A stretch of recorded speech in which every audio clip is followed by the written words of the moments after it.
So tonight, we've got about 75 minutes planned in our agenda. Try my best to just keep things moving along. And in that spirit, I think we'll just get right into it because all of you who have made it here are ready to go. So with that, I would like to hand it over to Dr. James Scott Quinn to give us a land acknowledgement. Cody, it's Jim, by the way. I know it says James Scott Quinn. Today, I'm going to try to keep this fairly brief. I will say that from my reading of Indigenous text and from thinking about this and from talking to people, it's come to my belief that we in North America have a real split between the way we look at land is usually from an European colonist perspective. We see it as something to be exploited. It's something that we extract from. From an Indigenous perspective, it's totally different. And I recognize that we're not all that way. Probably the majority of people here that are of European descent are not in that ilk, but some of us might be. And not all Indigenous people are all about sustaining our environment, but many are. And what I thought I would do today is probably some of you have read this book, Braiding Sweetgrass. I'll alert you that in March, we actually have the author of this book coming to McMaster to give a presentation. Oh, really? That will be a public event. I don't have the details right now about exactly when and where, but available later. What I thought I'd do today is just read a little section of this book. And many of you probably know what the Wendigo is. If you don't know Wendigo, Wendigo is an evil spirit essentially that it's like a cannibal. It's very nasty and bad. And this is the introduction to the chapter that's called Defeating Wendigo. In the spring, I walk across the meadow towards my medicine woods, where the plants give their gifts with unstinting generosity. It is mine, not by deed, but by care. I've come here for decades to be with them, to listen, to learn, to gather. The woods are a drift of white trillium where the snow was, but still I feel a chill. The light is somehow different. I crossed the ridge where unrecognizable footprints followed mine in last winter's blizzard. I should have known what those tracks meant. Where they were, I now find the deep rutted prints of trucks heading across the field. The flowers are there, as they have been beyond memory, but the trees are gone. My neighbor brought in the loggers over the winter. There are so many ways to harvest honorably, but he chose otherwise, leaving only diseased beech and a few old hemlock, worthless to the mill. The trillium, bloodroot, hepatica, bellwort, trout lily, and ginger and wild leeks are smiling their last into the spring sun, which will burn them out when summer comes to a forest without trees. They trusted that the maples would be here, but the maples are gone. And they trusted me. Next year, this will all be brambles, garlic mustard, and buckthorn, the invasive species that follow Wendigo footprints. I fear a world made of gifts cannot coexist with a world made of commodities. I fear that I have no power to protect what I love against the Wendigo.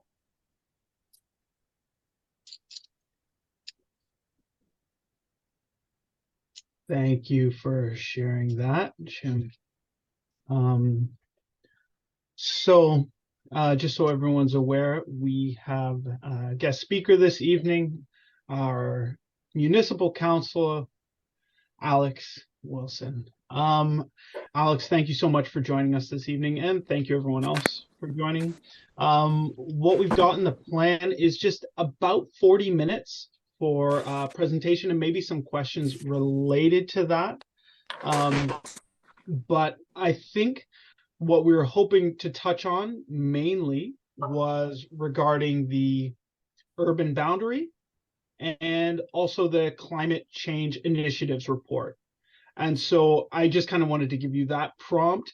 Would you be willing to start with the urban boundary and then we would talk about the climate change initiatives report afterwards? Does that sound like a plan? Yeah, and I hope I'm not throwing off your schedule, but I'll be clear, I don't have 40 minutes of content for you.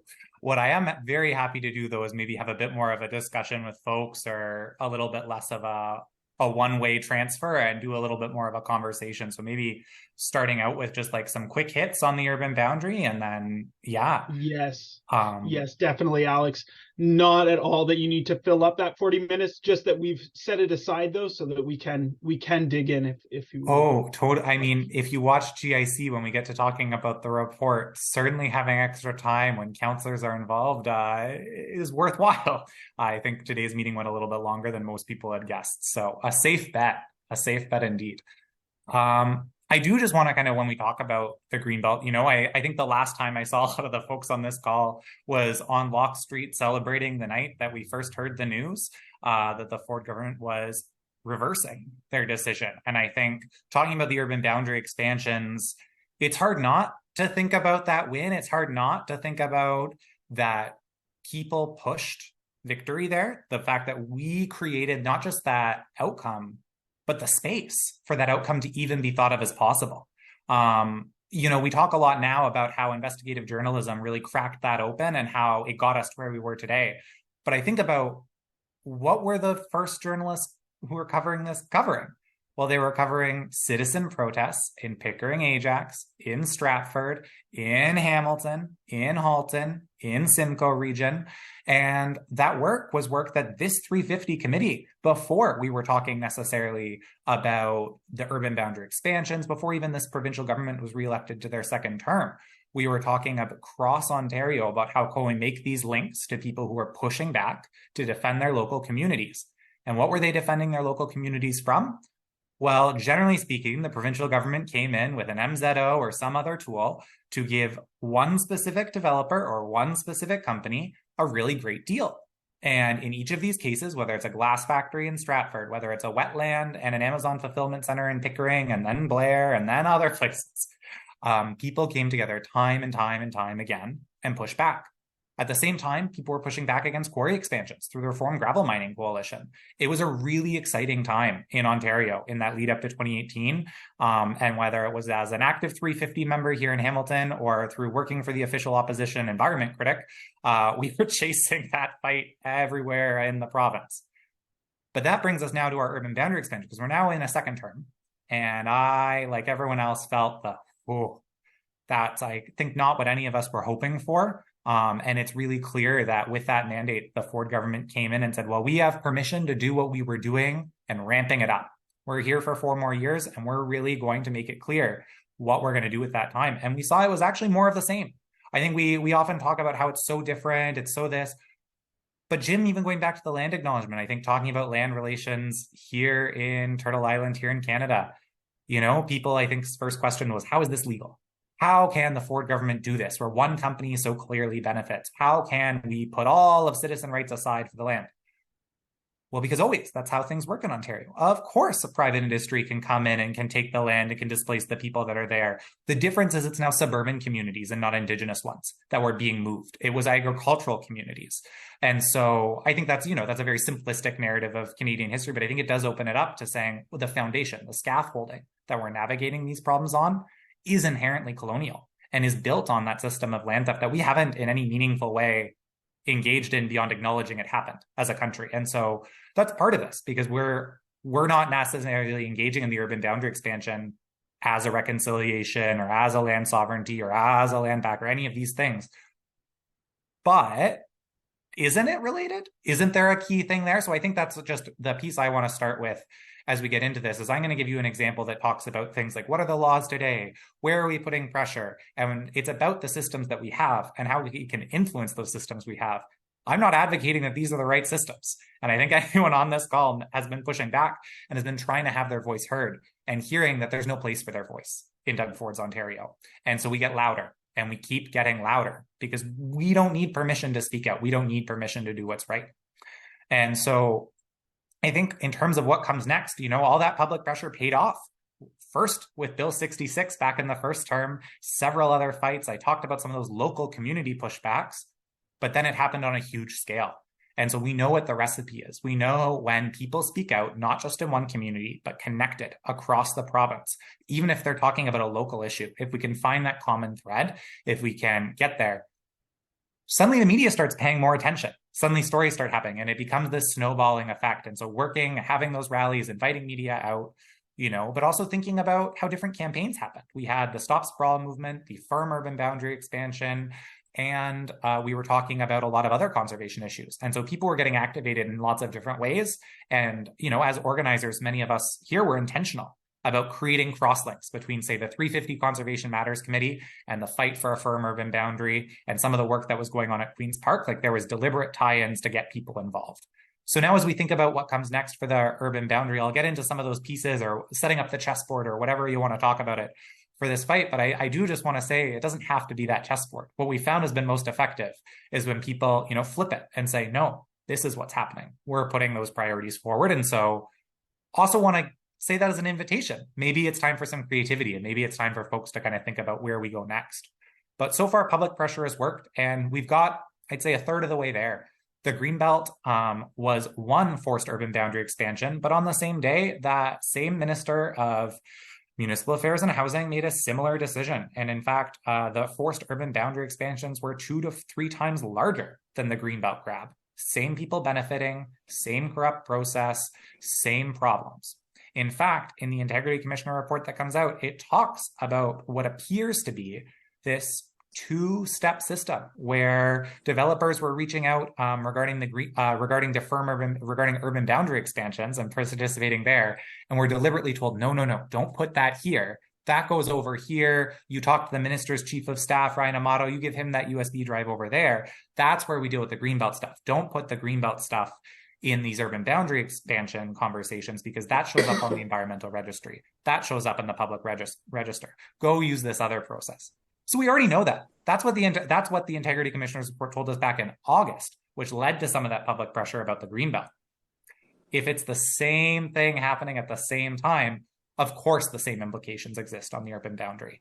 And so I think that's, for me, the most powerful thing is this is the same issue. Nothing is materially different beyond the mechanism that it was used. One was done via ministerial amendment, one was done via legislation.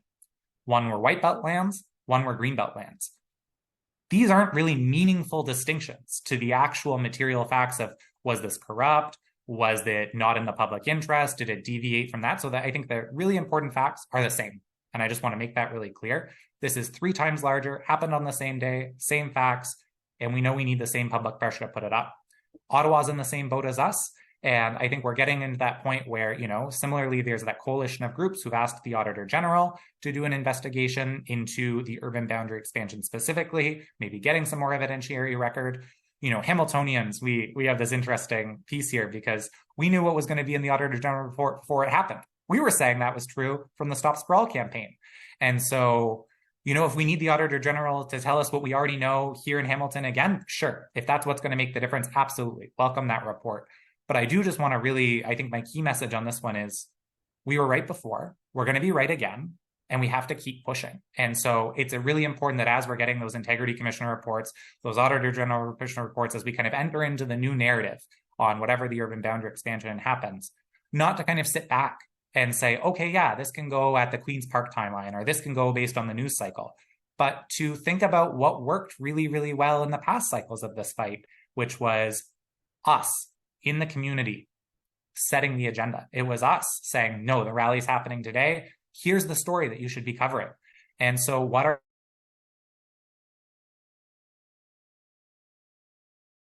and if you've seen something about the upcoming tax increase coming to the city.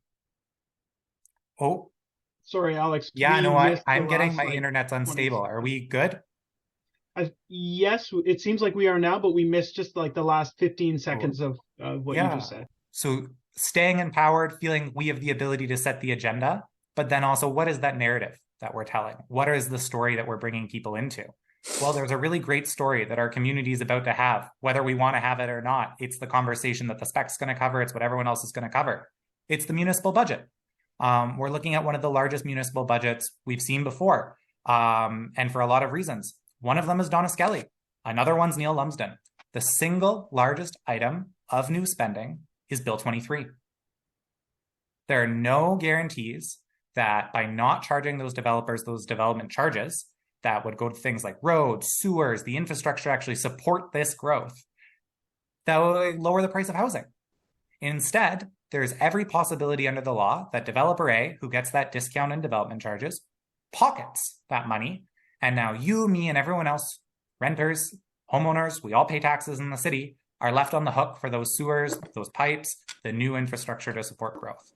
So the next time you see an article in the spec that says, wow, this municipal budget's out of control, yeah, absolutely. Hold your local councillors accountable for the spending we're making. But I don't know, it doesn't feel like a municipal budget to me when the vast majority of new spending is the provinces. It's them using our logo to put forward their policy. I think we have to be really, really clear about that. And so if you don't want to be paying a double-digit tax increase, yes, reach out to your municipal councillor. Sure, absolutely. I don't want to say don't do that. But please, please, please also reach out to your MPP, especially if your MPP is Donna Skelly or Neil Lumsden, because they're the individuals who voted for Bill 23. They voted to put this on your tax bill. They voted a year ago to do it, but here's the consequences they're coming today. So much like in the Stop Sprawl fight, where we knew fighting sprawl was the biggest thing we could do to save our pocketbooks, it was the single biggest thing we could do to take climate action. And it also was really important to protect our local farmland. We had this really great synergy of, I care about the pocketbook issues, I care about climate, I care about local food. Well, they're the same issues on this one. And so I think that's my main message on the urban boundary expansion is it's the same conversation we've been having for 3 years. Longer. Environment Hamilton's been talking about urban boundary expansion since 2005. But it's because we've been having this conversation for so long, and it's because we kept getting folks involved that we got this far. So just really hoping that we keep having that conversation, and apologies because that felt like closer to 40 minutes than I thought I was going to be. No worries. I had a few questions that I was just hoping to ask to see if they prompt anything for you. And the first was, do you know if the city is pushing for an RCMP investigation? I was under the impression that Maureen, Councillor Wilson, was maybe moving a motion or had. I believe the RCMP announced they're investigating.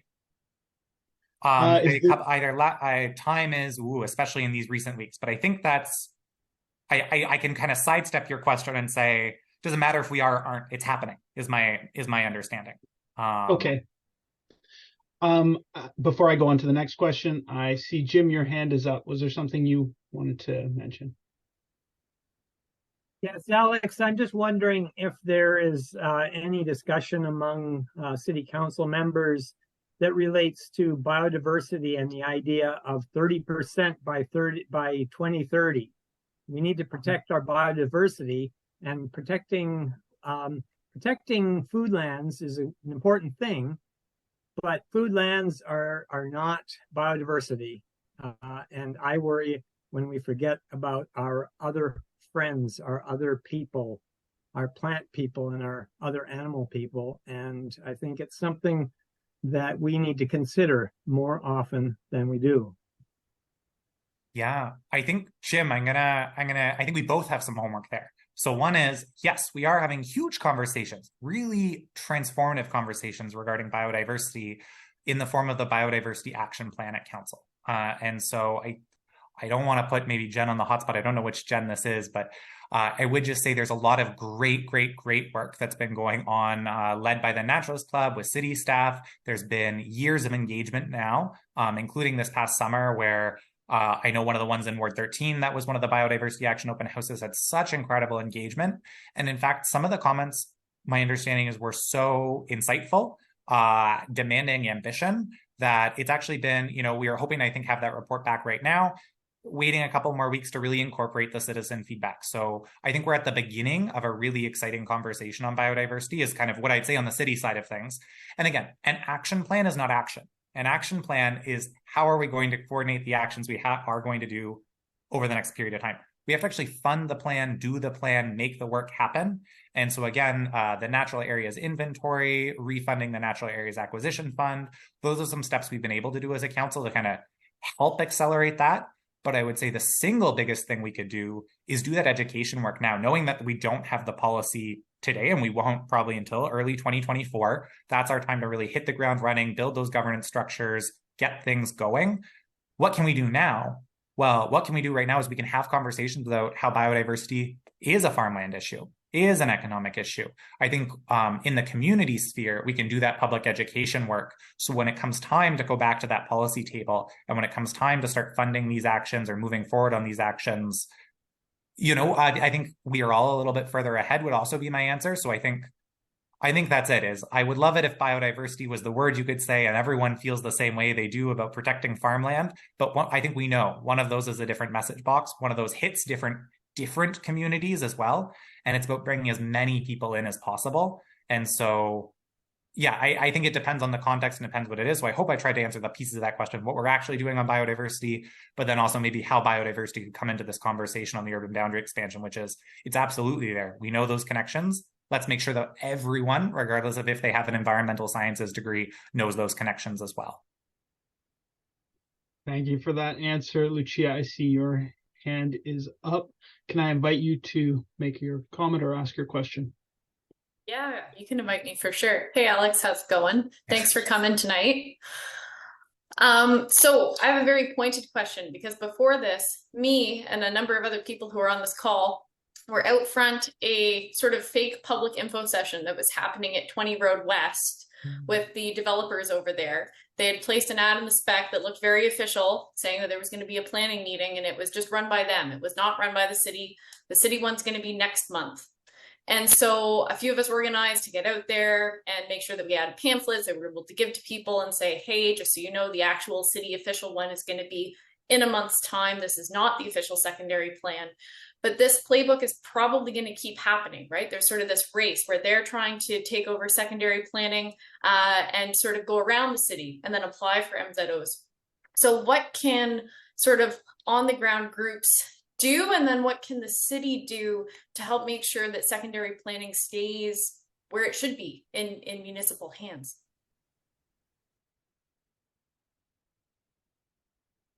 Lucia, could you repeat the questions again? Because I think you're asking me I'm going to switch hats, and I may not put on my counselor hat when I answer, but I just want to make sure I know the questions you're asking. Yeah. Well, I mean, okay, I'll separate them. I guess we can start with if you happen to know the city approach, like what is the city going to do around, either communications or any other strategy to sort of let people know that the city is continuing to do consultations in an official capacity, and that these developer sessions are not city sessions. Yeah, I think my answer is going to have to be a follow-up, get back to folks, potentially over email. What I'd say is unfortunately it's quite or maybe not, I think it's so common. That's we have some local application files here. Sometimes it's a part of the city process as the developer puts on their own public consultation. Sometimes as part of these secondary planning, it's a bit different. I would just say, just is not speaking about the Greenbelt, not speaking about the urban boundary, just thinking specifically to Ward 13 files that have come across our desk in the past year. I can think of 3 examples, and each time we made a different call based on the context about how we wanted to respond. One time we said, yep, we're going to put staff in the room because this is part of, the city's process, even if this part of the process is being hosted by the developer. It's technically, it's one of the meet with the community, that's a box on the city thing. So because it was there, we're like, we'll have staff in the room. That's the right approach for that one. Another one was, nope, this is not part of a formal application. This is not part of anything else. We're not going to go. And any residents who ask us questions about it, we're going to quite clearly tell them we're not going and why we're not going. And then we had another one where we're like, yep, no, we have to be there because it was the Carmew slime, Carmew slime application. That was the time to be there. And so I think context really matters. And because your question is so specific to the forced urban boundary expansion lands. And because the way those are being expanded is so unique, given the way the province, I don't know that I'm able to give you the answer with the nuance it needs on this call. I think some of the pieces, though, that are in my mind for that are, it sounds like the challenges are, how are we communicating about those sessions? I think that's a challenge, is because we always welcome consultation. We're pro-consultation as a city, no matter who's having it. That said, yes, I think it is important to differentiate what different types of consultation are and how folks engaging in that, like what they're engaging in and where that goes, and being maybe clear there. It's going to be hard to say something like, don't go to that or don't go to this, because, you know, people having an opportunity to share their opinion with the project proponent could also be valuable. I think taking on like a purely like city planning department hat, not necessarily coming from like a climate activism perspective, but just from there. So I think it's a really difficult, just because you get into the respectability politics of it, you get into so many of those factors. But I also know that Nancy's on the line. So if you have a part 2 to your question, I can do my best there. And then there may be someone who knows more than me. It doesn't have to, but I'll suggest that if she feels invited. Yeah, well, part 2 was just sort of on the you know, counselor hat off, activist hat on, right? Like, what can we do? Is it public education? Is it continuing demonstrations to keep up media attention? Like, what is it that's going to keep Hamilton's urban boundary going as an issue in a way that the Greenbelt was across the province? Right now, in some ways, we're a little bit on our own. I know Waterloo region is the same in a couple other regions, but it's not quite the same blanket. So we're going to need to work at this one. Yeah, I think it's about inviting as many people in and having things for them to do, because I think one thing is not going to be the right thing for everyone. And I kind of come back to that 3-part message of sprawl as being what we kind of know as the answer, but also a safe example to give, which is, we knew that having a mix of pocketbook issues, environmental issues, and kind of like local food, protecting the agricultural environment, that looked like a lot of different things and a lot of different conversations. What did that local food element look like? Sometimes it was a farmer focus, sometimes it was a food security focus, sometimes it was a rural communities focus. And so I think finding those stories or finding those coalitions of groups that matter, and then also thinking about who are the decision makers on this. And it's unfortunately really the province and then individual proponents. And so that would be my kind of beginnings of an answer. I'm going to kind of trail off ... But I also just will say that what we know works is taking the lead from Indigenous communities, much like how Jim was starting us off. Like, I always come back to that. I think it's the Oil Change International report. We've talked about it in like 3 different 350 webinars. I think it's maybe from 2019, where it talks about, maybe 2020, where it talks about how 25% of North American emissions were blocked, halted, stopped from ever happening due to Indigenous resistance and land defense movements. Wow. Years of lifetimes globally. Like, when we think about a climate justice perspective, degrees of warming, like entire communities potentially, you know, given time to evacuate, things like that, because of Indigenous land defense and because of those types of efforts. And so I don't think your city councilor is ever the person to ask about what's the best way to protest something. I think a city councilor is always the best person to say, how do you get involved in something? But what a rich tradition of pushback that we have on this call, and, you know, across really the world, and especially in our local context, to kind of inform what those efforts could look like. I have a bit of a cop-out, but I think you appreciate why. Thanks for that.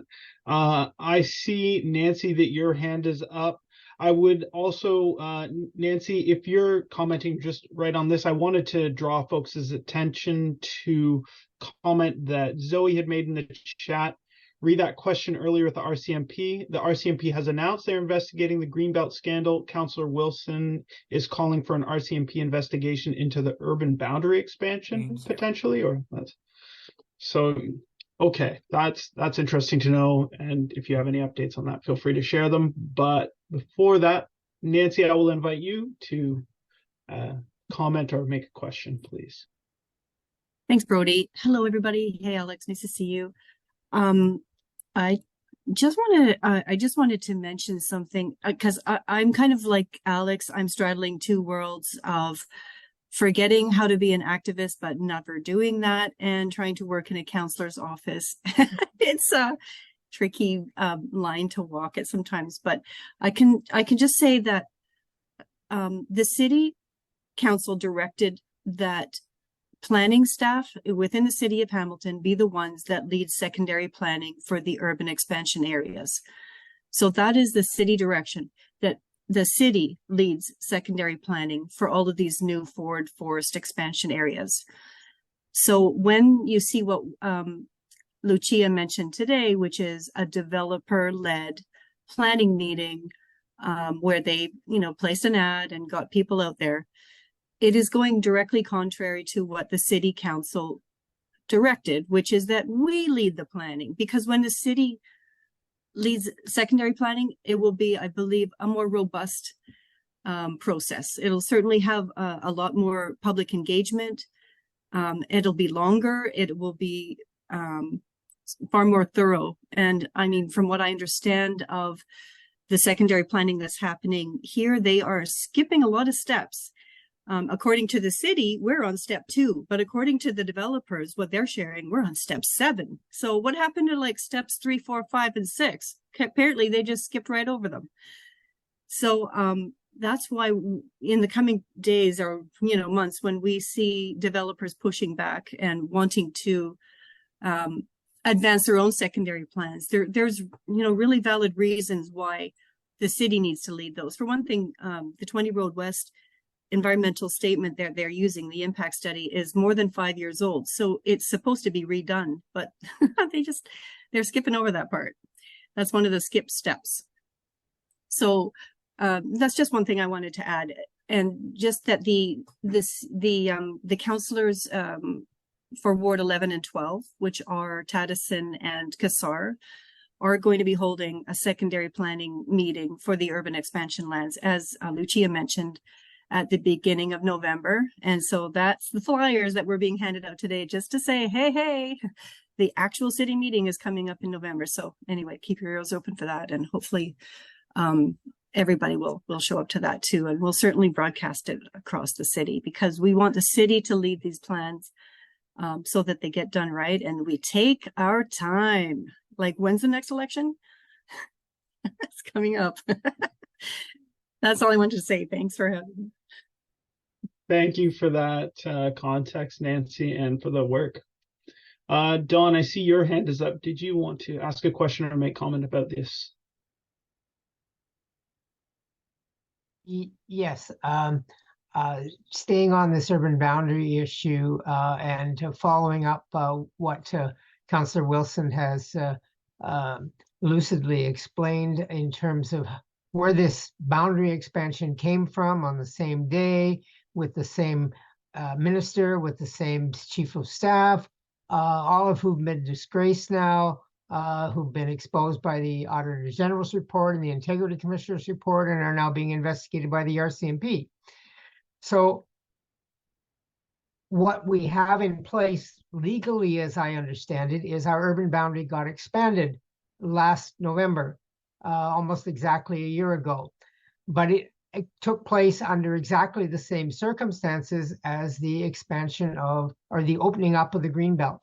And that one has been reversed. And it's been reversed with an apology from the Premier. It's been reversed with a resignation of 3 ministers, resignation of key staff, including the chief of staff. All of these were players that were involved in the urban boundary expansion, as far as we understand.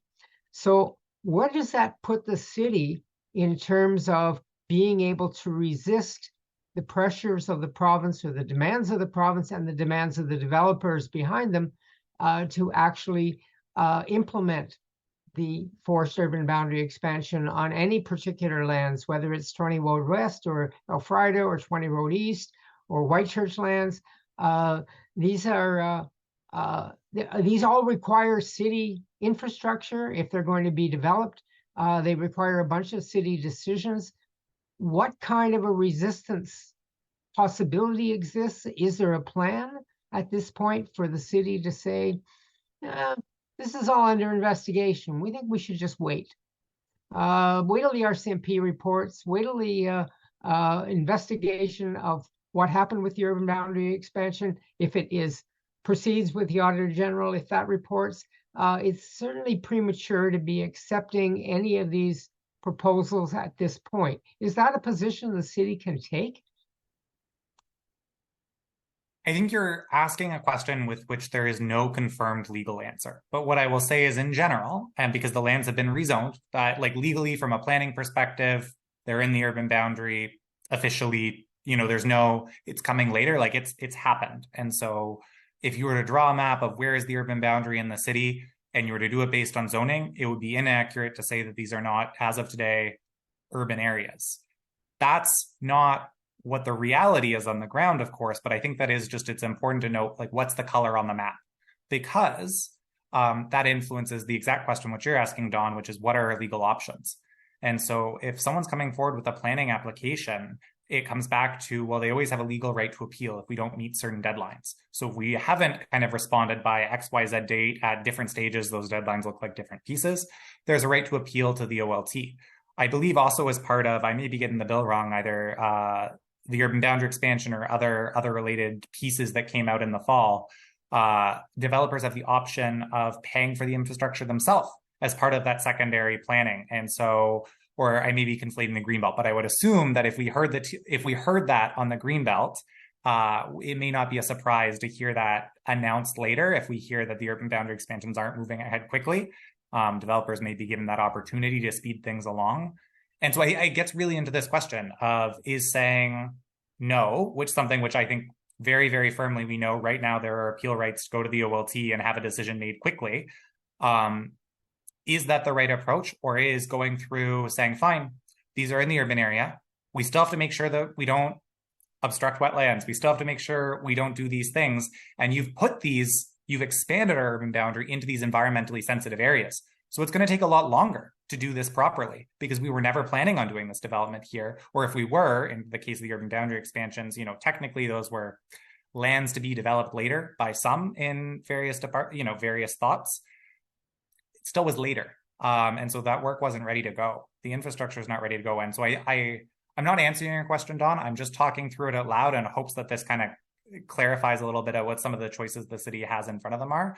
But unfortunately, I go back to what is the law, and cities don't have the ability to say yes or no on applications based on whether or not we like them. We have to assess them based on the test the provinces gives us, by and large, to be very simple about it. And so the province has set up the rubric. All we at the city do is we follow the rubric a bit. And I think how to engage in that system, where is the room for being disruptive and where is the room for just making sure we do it as carefully as possible? That's a hard question. And I don't think there's a clear answer at this moment in time. I think this approach of leading the secondary planning process, of kind of getting that information, pushing back on the urban boundary expansion through advocacy, through pushing back against Bill 23, I think, I think those are some of the important pieces, but I don't think I'm going to give you more of an answer if I keep talking. I think those are the sketches out of kind of some of the parts of an answer. Well, thank you for that. I think it would be good now, if you wouldn't mind, to just share a bit of an update with us regarding the Climate Change Initiatives report. Today, the City of Hamilton got our first annual update on our climate action strategy. And wow, we declared an emergency when? Yeah. So really, really excited that we're getting going. And I think given that that's the context of this, it's hard not to be really, really excited, because I think we can be disappointed that from declaring an emergency in 2019 to 2022 is when the work really got started in a big way. It was kind of ongoing through the folks that were there already, but we have an Office of Climate Change Initiatives now. We have had for a year. They just gave us their first annual report. It's a different environment than the 2014 to 2018 council environment. So folks were engaging, not saying, wow, we changed who is around the table so everything's better, but just saying it's different. For folks who are actively engaging in the last term, we're talking about things differently. There's different processes, things move differently. And we're also resourcing this work in different ways. We have a climate levy, which is a lot of the discussions today. Despite the fact that I remember in our very first budget hearing that the climate levy was going to be an annual expense that we do every year, and that's just what's happening from here until the end of time, until we stop it. That was a surprise to some people when they found out we're doing it again next year. Yes, it's so important that, We look at our budget and we say, yes, 1% of the city budget, 2% of the city budget, 2.5% of the city budget, those small incremental percentages should be dedicated to climate action initiatives. Who here is not thinking that when we've declared a climate emergency, we shouldn't allocate 1 to 2% of our budget towards climate action? Like that doesn't seem like enough. And so I think that's really the piece there. So that's what we were doing. Some of the pieces that came up. So I got an update on what were some of the key works of the Office of Climate Change Initiatives. That office now has 4 full-time staff members in it. So exciting. That's a doubling of the staff complement that we had even just last year. And identifying where we need to bring in more people, where we need to bring in more work. We have some folks that I'm sure people will know from community, past work with Environment Hamilton, things like that, like our director, Linda Lukasik. But I'm also really excited about the work that's been going on. There's been a big governance focus because, again, we're starting too late. Like, that's just the reality. We're starting too late. And so we have to still scale up. Like, we still have to do some of the basic stuff that hasn't been done. And that takes time to do, unfortunately. And it's time that I think we all wish we were further ahead in this process. But I can't look at the work that's being done now and not go, that's excellent work. Thank you for it. Like it's just, we need to resource this more and keep going further, faster. And so that's a lot of the conversation that some of us on council tried to engage in, and especially the delegates who came to speak to us. So thanks, Dawn, from coming up to speak. Zoe from Action 13 came out. We had Adiola from Environment Hamilton, and we had, I'm blanking on her name, but the new director of the Bay Area Climate Change Council. And so it was really exciting to Jesse Elders. Thank you, Zoe. It was really nice to see these delegates come out. And I think there's a really clear through line in what they had to say. The feedback we heard from community today was keep staffing up. Staffing has been really, really helpful in making sure there's an organizational focus on some of this work. I think for all of us who've been following the city for multiple years, today was just transformative in terms of seeing the focus on climate versus seeing, a little checkbox at the bottom of every report, or, every department talking about how they're turning off the lights when they're not there. Like, that's not what a city's response to climate is. And so exciting to see this have a director level response being talked about throughout the organization, making those links. Again, we're starting too late, but we're starting. And so now that governance work is kind of a year into it, we have that team, they have their projects. We are also now talking about what comes next. And so one of the big focuses for 2024 is on a carbon-based budget and moving towards, so the 2025 budget of the city has a carbon-based budget. And so moving forward, I think that's the track record we're on and kind of moving ahead. That allows us as decision makers, as residents, as everyone to evaluate the decisions we're making based on a just carbon budget. So taking this idea of climate justice into that as well, and not just, what's an equal percentage of the population of Hamilton across the global population, but how does our unique emissions in this city globally across our country, and like how does a climate equity lens stack up to that? So I am really, really excited for those work because it's enabling work for some of the other pieces we're happening. But it's not a surprise, I think, to lots of folks like on myself. We've run webinars on 350 before where we said, the city's climate action strategy isn't quite there. It needs to be bigger. It needs to be further. And so again, like, it would be hypocritical of me not to acknowledge that. I've said that before. I've said that, recently.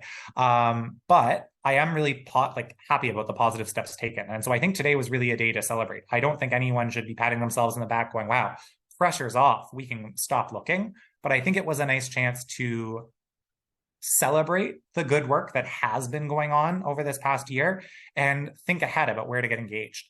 And so one of those pieces about where to get engaged is the climate committee that's coming forward. People have applied, selection's ongoing. That'll get started in 2024. And that'll also mean that those levy dollars that we were talking about, that climate change levy, won't just be allocated by senior staff who are making recommendations about where it should go, but there'll be more of a role for community members to start talking about where that 2.5% of the city budget for climate initiatives gets allocated. Zoe, who's on this call now, made the great case that, wow, community groups can do a lot with $100 to $1,000, whereas in the city's road department, that, $1 million doesn't even get you a kilometer anymore.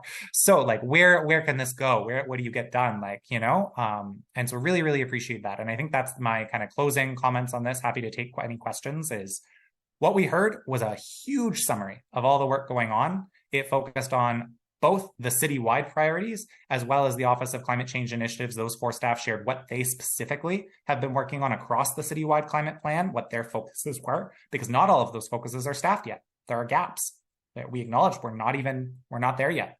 Renewables, our agricultural policy, those are areas where there's clear room.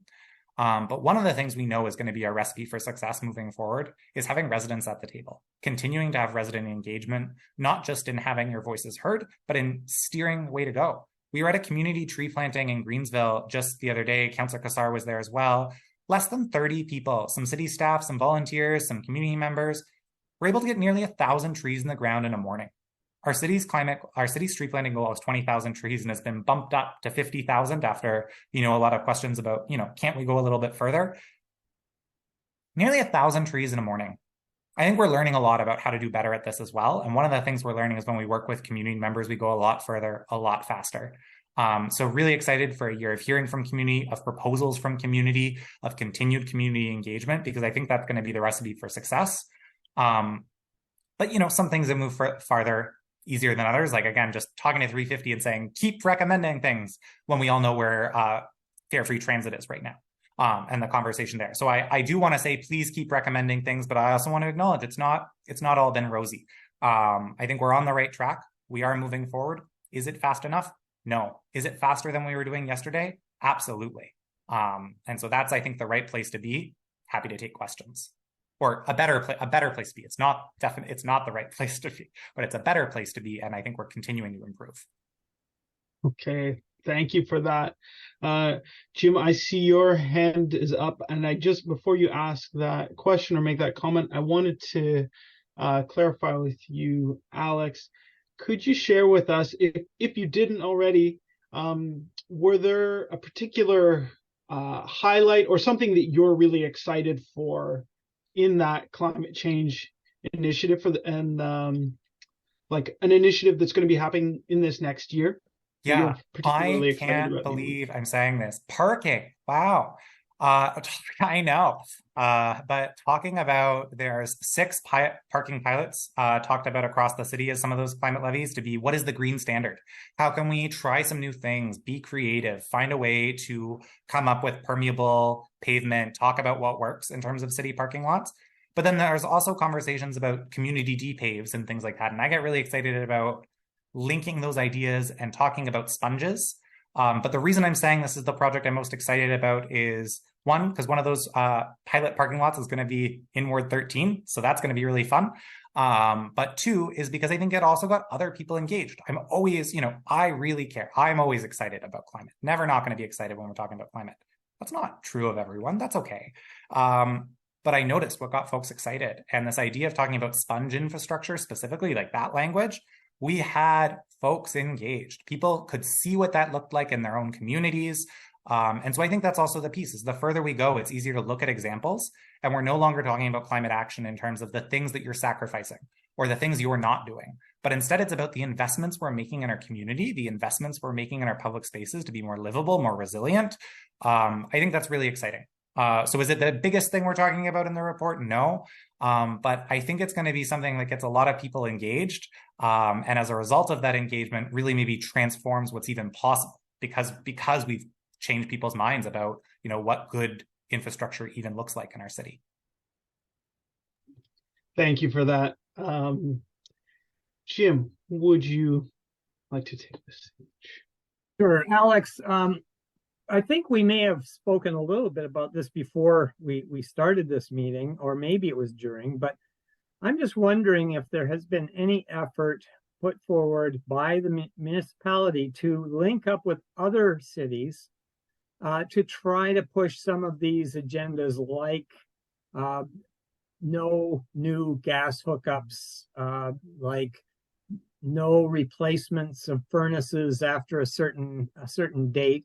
Things that will push people in the direction of heat pumps and will push people away from fossil gas. I know your hands are tied with regard to the fact that Ontario is overseeing the municipalities, but I'm wondering if there's been any thought of allying with other municipalities to increase the pressure on the province for these sorts of things. Yeah, Jim, that's a great question. And I think I'll just share some insights into the role because I think it helps us all. We're not resourced to do that. There's municipalities are creatures of the province. The idea that two municipalities would want to talk to each other, we haven't thought of that in a lot of our structures. And so there's not time in the work plan to do that. I'm not saying it doesn't happen, but I want to be really clear that that type of work is not necessarily encouraged or even like given space in the structures or considered as part outside of AMO or outside of the structures and the formats where it's supposed to happen. And so I think that, gives us an opportunity. It gives us a place to look to do that work.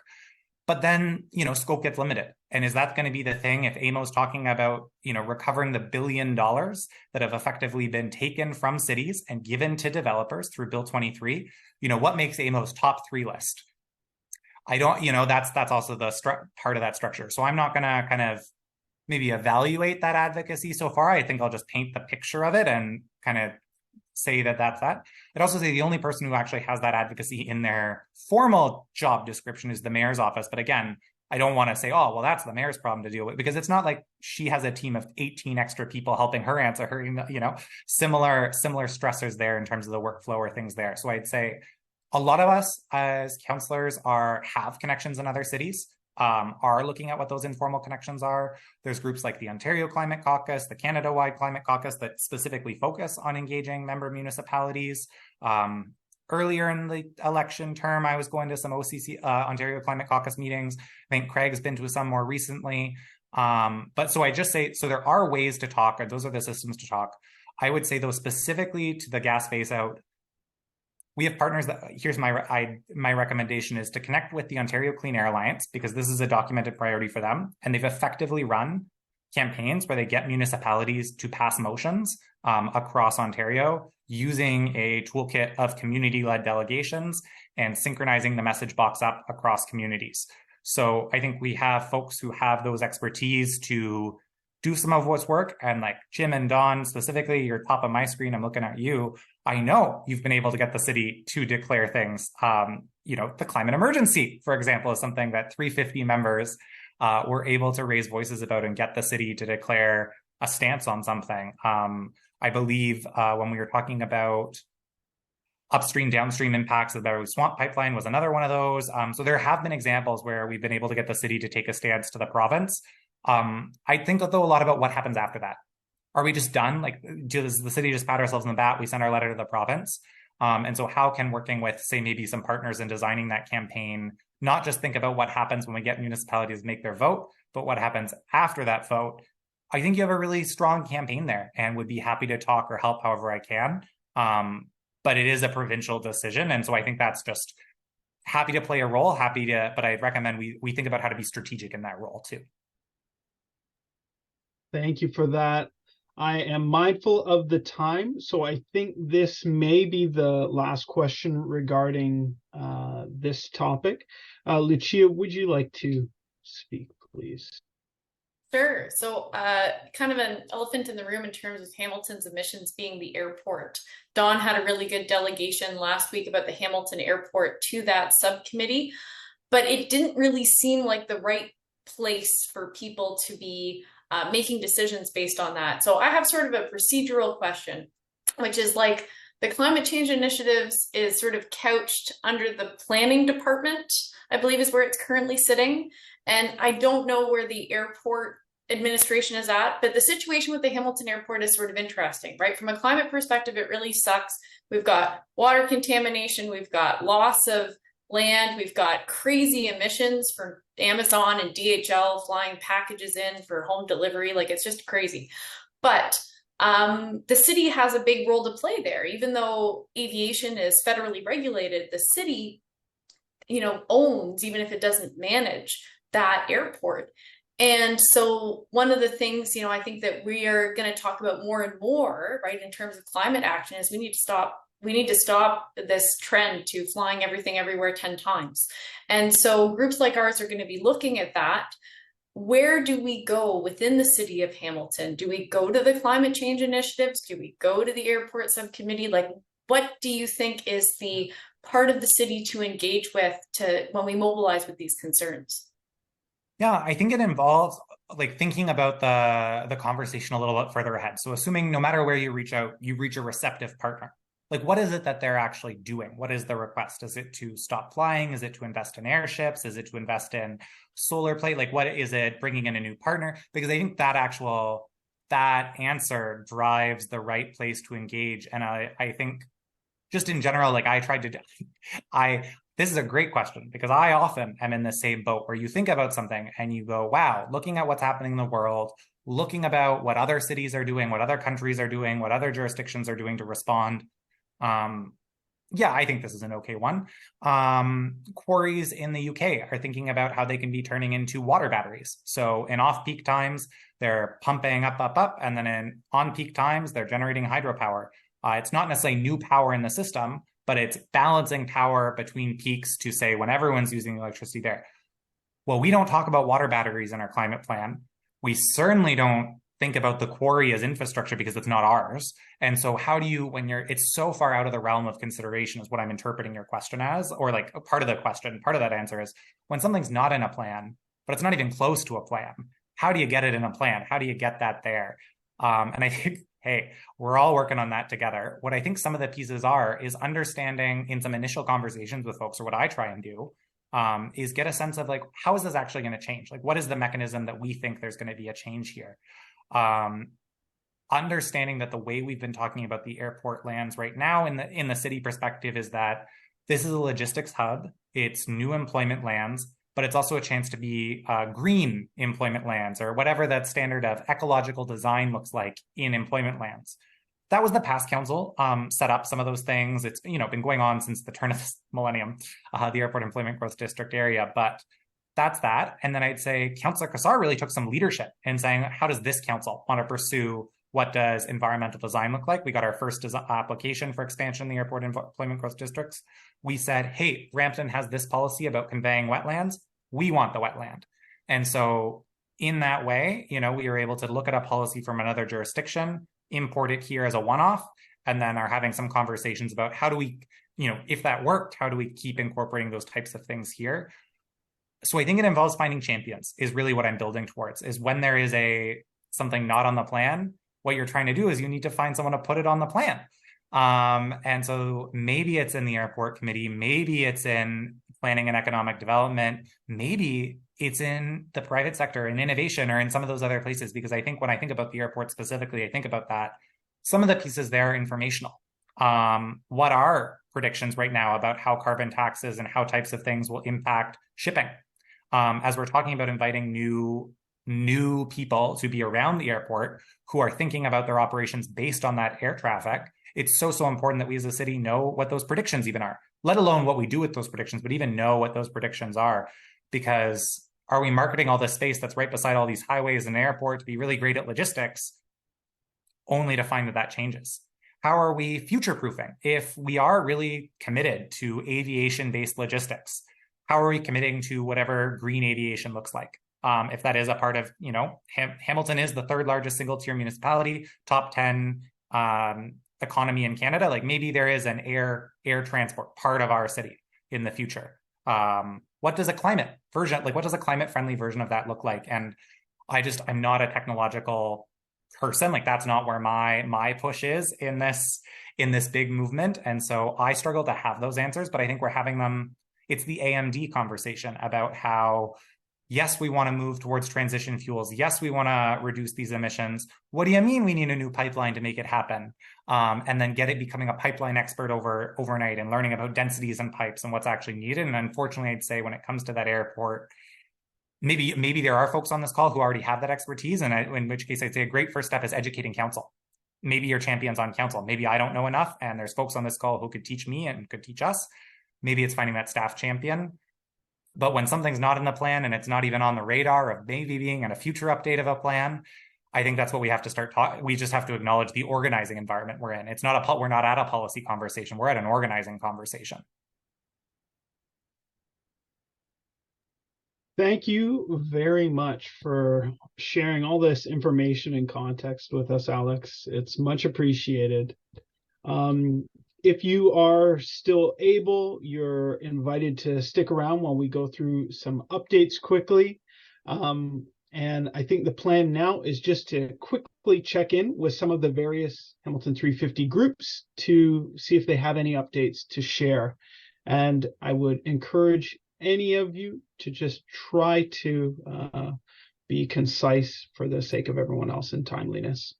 Brody, So the if I first could group, just say thank you so Yeah. much. I'll stick around. I'll turn my camera off just so I can eat some dinner. But I just want to say thanks so much. Happy to come back. I'm sure other counselors are as well. And I also just, as a closing word, like really hope that this is the beginning of many conversations between people who care in our city and council and counselors. I don't want folks to leave tonight thinking, wow, we heard from Alex. Alex is, knows about climate, whatever. Pat on the back, we're done. I really hope I've been quite intentional that we have a lot of work to do and that I'm one of the people willing to partner with you all to do it. I think there are other people around the table too. So if I could have that closing word there, I think we have a lot of work in front of us. Happy to do that work with all of you. And if that means you want to reach out to connect around some specific projects or have some of these conversations offline, we'll put our office email in the chat too. Thanks so much, everyone. And I'll be sticking around just eating some dinner. Awesome.